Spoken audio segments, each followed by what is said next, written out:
Common Council Committee of the Whole is now called to order. Today is Wednesday, June 15th, 2022, and it's now approximately 5:49 p.m.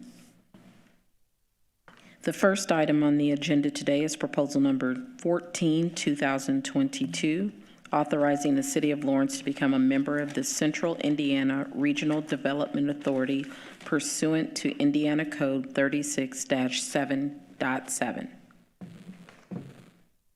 Okay, so I'm going to open the floor up for discussion regarding proposal number 14, 2022. I did give a high-level overview our last meeting, and the mayor came forward and gave an overview as well. So what questions do we have regarding proposal number 14? Madam President, when I looked over the resolution as well as watched some YouTube meetings from, I believe Mr. Bosma had presented some information on this proposal, and what I gathered from that, I was wondering if this is how this contrasts and compares to the MPO, the Metropolitan Planning Organization. It seems to me that there's a lot of information that relates back to transportation needs. Well, it's that and much more, but Mr. Bosma didn't give any information about this. Sorry. This is something that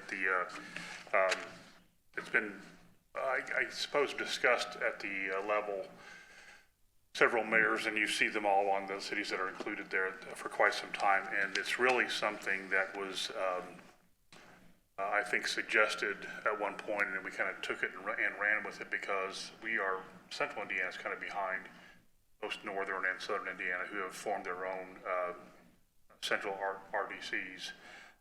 The reality is what this entire initiative is behind is trying to use the combined economic and power, I suppose, to be able to go out and seek out would be primarily federal grants, and we're talking about grants that are in the several $million range. I gave the example of the Fishers and State Road 37 and their infrastructure grants that they ran into some issues with. But what this does is it puts all of Indiana, in our case, Central Indiana, and the cities around Central Indiana, we happen to be the most powerful economic force in the state right now.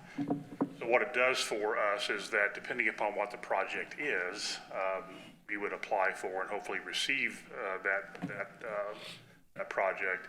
And then the payment for that would be based upon your population and based upon how that project is impacting that particular region. It's easy for me to sit here and tell you that Lawrence is linked to Fishers, is linked to Noblesville and to Carmel. So those projects would clearly be something in which Lawrence may be impacted, probably would be impacted. If we went west side, some of the cities over there, Westfield and so on, it might be a little bit different. But it would depend upon each project. The important thing here is that Mayor Hogsett has a vote, and then the municipalities, essentially the excluded cities, all have one vote. And the entire, all members would have a vote in terms of projects. So it'll undergo quite a bit of scrutiny between how we apply and what grants we're going after. But it wouldn't. But Speaker Bosma didn't, or Brian Bosma didn't really have anything to do with this. Yeah, I couldn't remember who did that presentation. So, Maria, you're right. MPO operates in a similar way in which several cities and towns are involved in MPO and grant funding and so on. We would hope, I say almost kind of as an aside, that this would act quicker than the MPO does. You probably have already heard Sri talk about a roundabout that we won in a year, 6 months ago. Construction will begin in 2025. So MPOs, they're a great organization, don't get me wrong, but they're a little slow. So what type of projects other than transportation? Because it seems as though in the resolution, I believe, proposal, sorry. Yeah, so it says regional trail or greenway projects, It also says other capital infrastructure projects that enhance the region with the goal of attracting people or business that are of regional importance. So when I think about that, I think about Trades District, I think about nickel plate, so it sounds to me as though transportation projects can be in scope, but trails, greenways, and other connectivity projects are in scope as well. Aren't trails and connectivity projects also under the MPO for transportation? Or no? They don't receive nearly the consideration as what true transportation, highways and bridges and so on receive.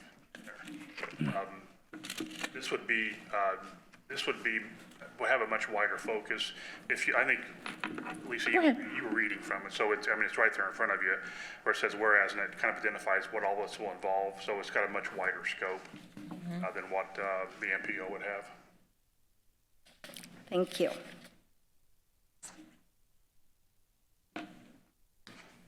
And I read it as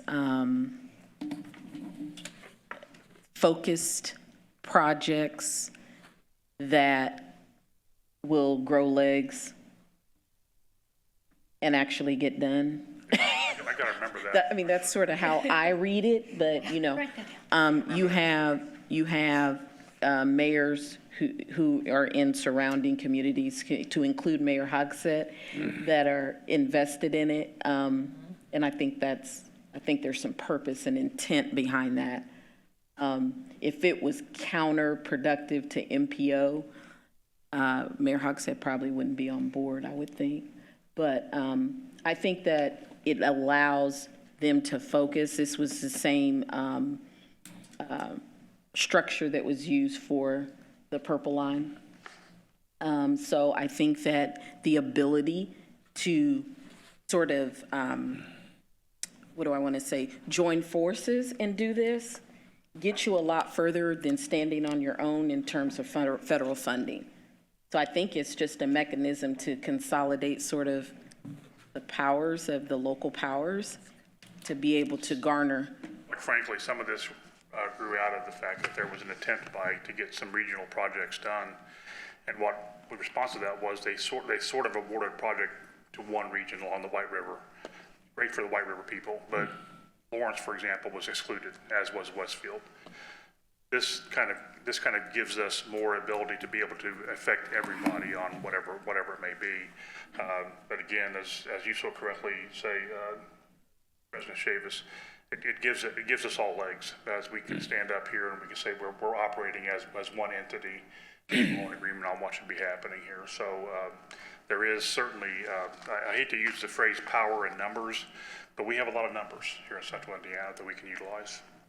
Would this, for instance, be utilized if you were to request a transportation project, and I'm going to give an example of a roundabout that involves several different counties and cities and other jurisdictions that might also abut or be adjacent to Lawrence? Would this document then become a very important piece in helping those negotiations? It would absolutely be an important piece in doing that. As a matter of fact, it's hard to say where the project would be. So the project may be wholly within Hamilton County, let's say, for example, but the project may link Noblesville, Fishers, Carmel, Westfield. So it depends upon where the project is, but if you can show and demonstrably show that this project will help transportation in several different areas, several different ways, then you have a far better chance, certainly at the federal level, to be able to show that. Sometimes the federal government can't look at things in the microscope that we do at the state level. So the federal government needs to find out that it's going to affect 3 or 4 or 5 or 6 different cities. It gives this project much more ability to get out in front of them and encourages them to grant monies where it can most effectively be used. Because didn't you give the example of the 86 and Carroll Road? Yeah, I'd like for that. with three We've been on different that for 4 years now. That's three and different Yeah, I'm trying to get jurisdictions. cooperation. There's four corners. We all know that. Two of the four corners are in McCordsville or Hancock County. One of them's in Lawrence, one of them in Indianapolis. And McCordsville pushes back rather aggressively. It says that's Indianapolis's road, and they're correct. It's Indianapolis thoroughfare. But it would sure be nice to be able to have cooperation among all three entities to be able to get a badly needed project done. Everybody benefits. Now, for those of you who aren't aware, all three school districts use that road. Right. And all three school districts have buses that have to literally wait until the intersection clears before they can turn. So it would be a great project to get done. I finally have some hope that this may bring us the possibility of getting that done. That being said, that's a tough roundabout. There's a waterway right next to it, and it's gonna take a lot of infrastructure and a lot of waterway repair and diversion and so on, so it will not be a cheap one. It's one that I think everybody that, once they look at it, could agree that is sorely needed, so. What other May I ask- questions? May I ask one? Thank you, Madam President. Mayor, did you say that every mayor has one vote? Was almost an equal vote? Mayor Hogshead's got one. Okay. Then Marion County, or the other excluded cities, all have one. We have 2 votes total. Okay, Each other city will have a vote. You have to have a population of 7,500 or above to be on the committee. But there'll be appointees coming from each of those cities. Generally speaking, for a project to be considered, part of the issue will be going out and recruiting support for that project among the other entities.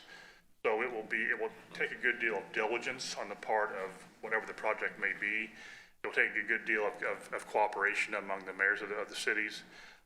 One thing that mayors do a pretty good job of is cooperating with each other on something that's going to be a positive good. So I think that this has great potential for kind of stimulating not only good relationships between cities, but also good relationships in getting at least projects done in a quicker fashion. thank you. One more. There will also be a plan that will also work in conjunction with this. By plan, what do you mean by plan? I mean specifically what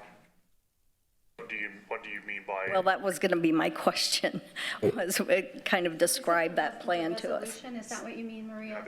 There's a working document that will be passed by everybody. Once that working document is adopted by all the coordinating cities, there will be a written plan that will be available to everybody. And they'll be able to read through it as to how this will work and what will be up. It will all be, any project that is submitted by this group of people will become automatically kind of a hot topic. It'll be, because it impacts so many people.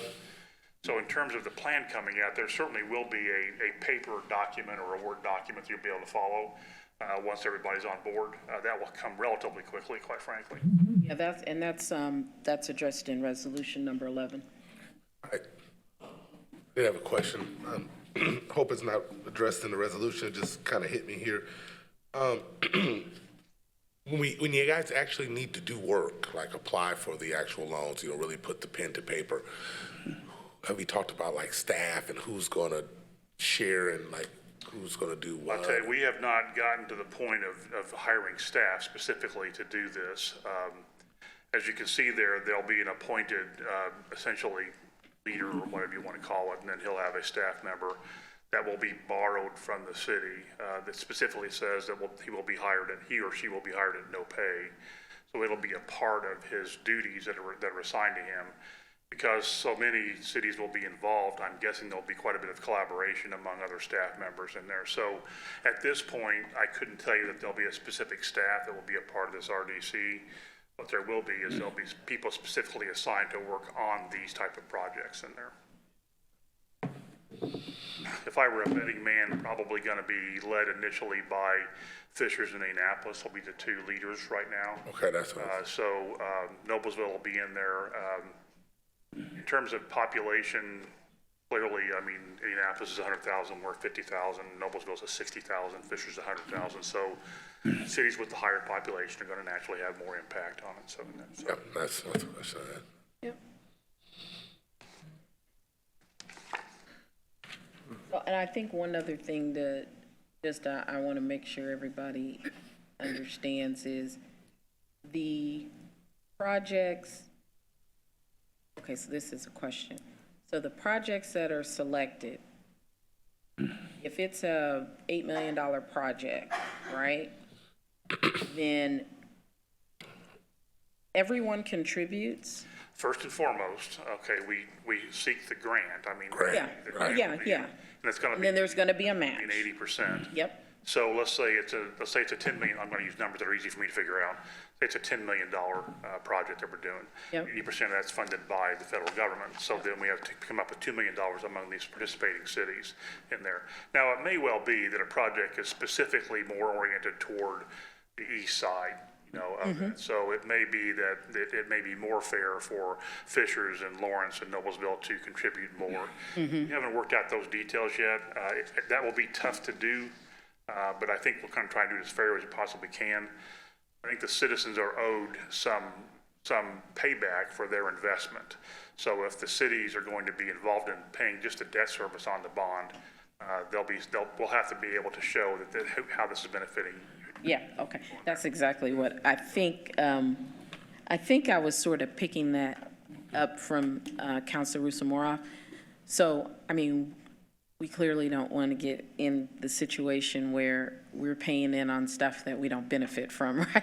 So I think I feel that concern up here. So I just wanted to make sure that we had an understanding of how that would work. And I think that's certainly a legitimate concern. I think that's a concern that all the mayors who are weighing in on this have already expressed their concerns about how do we divvy up who owes what. And I think you can use kind of a formula for a sense when you do that, when you're actually applying for the project. And there may be situations as a part of this survey is that there may be the application and then it will impact the following cities. Those cities would be the ones who would pay toward pay that down. So it's easy to write that into to that type of application. Okay, all right. What other questions? May I ask one, Madam? Mr. Mayor, just going off of what you just said, SERTA doesn't have like any independent bonding authority. If you wanted to do a bond, you would come back to the council if you were indebting city funds, right? So that doesn't It change. doesn't impact municipal Yeah. governments at all. All right, thank you. Yep. Thank you for I restating. have one last Yes. question. Mr. Mayor, the other cities that are involved, is there a binding contract, or is it word by mouth, a handshake, or What's happened so far is that the resolution and the ordinance have been passed by all that you already see on the list there. We will be the last one currently. I mean, there may be other cities that will join it in there. But once you sign it, we sign the resolution, so we become a member. okay? There's no, and interestingly enough, you can opt out at any time. There's no set So it's a time question you can of- opt out. But once you're in, the expectation is that you'll be in for at least 5 years. Yep, That's kind of commitment. understandable. I mean, Yeah. you don't want people to opt in and opt out. If, for example, I hate to think this happens, but let's say that first project's granted and it impacts, you know, Lawrence and Fishers, and we said, okay, we got ours, we're out of here, you know, we're out, we don't do that. So 5 years is minimum expectation. Okay, thank you. That's good. Okay, any other counselors? Okay, seeing none. Is there a motion to recommend this? Well, I will make a motion. motion, Counselor Russell? Madam Chair, which are we making the motion on, 11 or 14? Proposal number 14. 14. I'll second. Second, Counselor Denny. All in favor by a show of hands? We have to do roll call. Oh, wait a minute, it's no roll call. We're in committee as a whole. Oh, we're in committee. I'm sorry. It felt like everybody was. Yeah, all in favor by show of hands to recommend to ourselves? Okay, it's unanimous. Thank you. That's interesting. Okay, next on the agenda, we have Resolution Number 11, 2022, adopting a preliminary strategic economic development plan for the Central Indiana Regional Development Authority pursuant to Indiana Code 36-7.7. I'm going to open the floor for any discussion.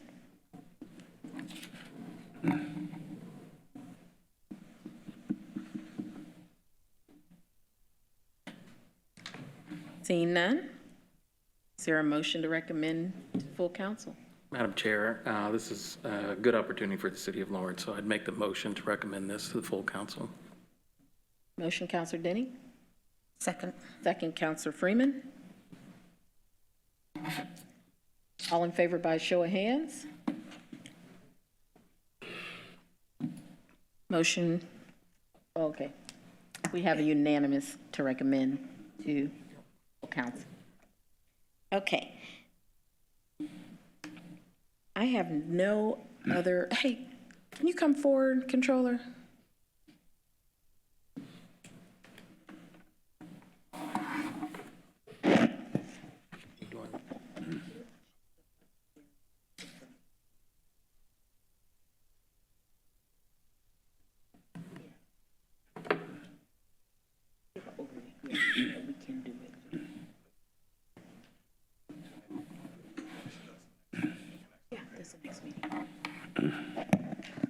So before we were able to get kind of connected and plan out the public hearing, I did 2 notices just to be prepared. One was for today, which I made the deadline. So we can technically, with an amendment to the agenda, have a public hearing on the LRS appropriation if that is something the council wishes to do.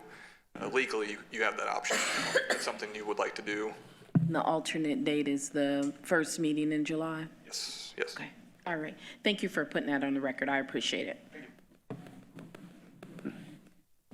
We're adjourned.